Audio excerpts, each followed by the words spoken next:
This could be, here we are just a few minutes before the film is to be shown.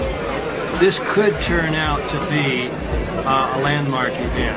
This could be something that really changes the face of the 9/11 movement.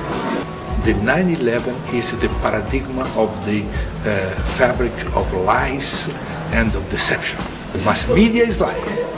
That means those who should control the politician are lying, are the first who are lying. I propose simply to change the situation, to begin to attack them on their territory, going on TV where they are the master, and attacking. Well, we have to organize a movement.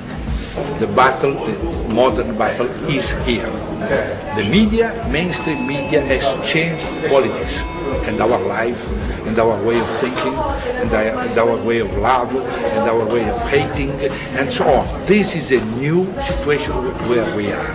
That means we will work for the truth on 9/11 and for our liberty, for our mass liberty.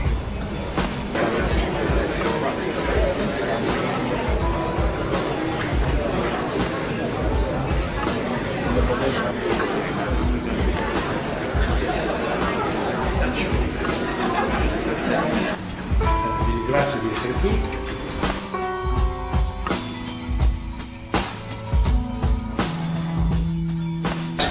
Former president of German Bundesbank said there were some put options to buy up some stocks of United Airlines and American Airlines. And for politicians to say something is one thing, but for the president of Central Bank of Germany to say something is more serious and more credible. After my time here and my participation into the NGO meeting in Amsterdam later this week, I'm going back to report to wider group of politicians in Japan. And I'm most grateful for the courage that Congressman Reza has taken in this venue of the European Parliament. If we work together, I think we can be a majority to be backed by many citizens of the world. So it's a great opportunity for the citizens through the internet, which has been the invasion of the military people, and they have the upper hands of the technologies. But now we have the upper hands of the conscience of the people to find real truth. Thank you.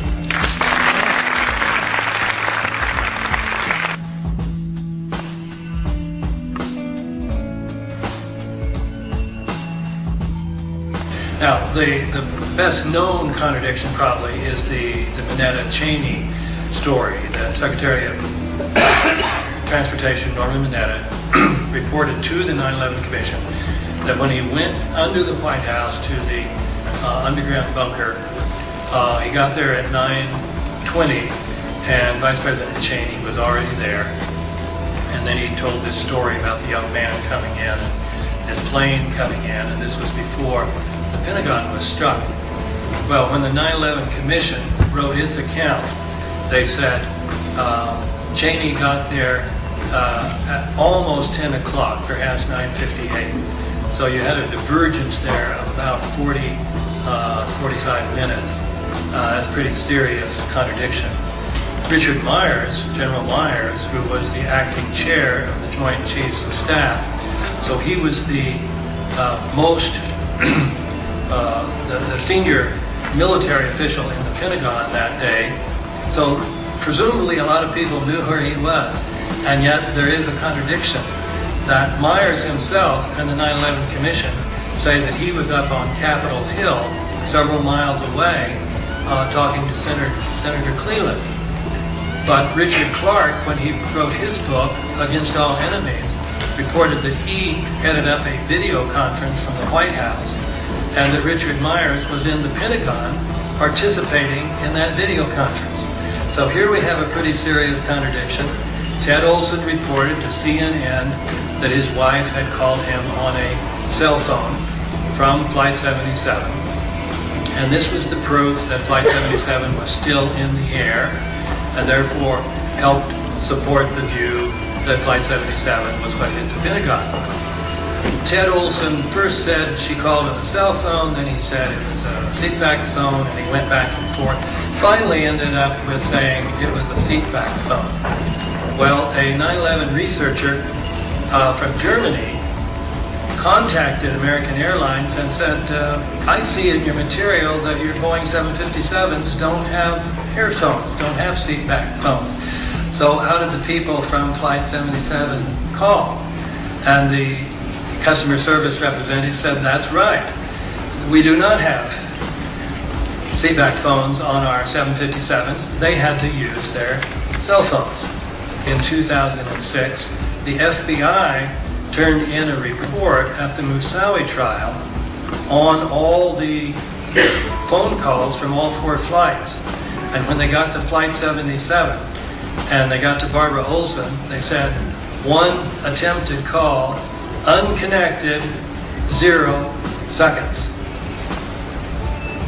Now this is pretty astounding. The FBI is part of the Department of Justice. And yet the FBI said that the former Solicitor General of the Department of Justice, Ted Olson, that his story about Barbara Olson is not true. She did not call him twice. She didn't call him once. Now this should be screaming headlines. FBI says former Solicitor General was either lied or he was duped. Those are the only alternatives you have. How do you feel tonight went? Oh, once we got going, it was quite good. The film was very good, and the discussion. Obviously, the audience was very passionate. Stayed till 11 o'clock, and would have stayed longer if the translators could have stayed longer. So I thought it was a great success.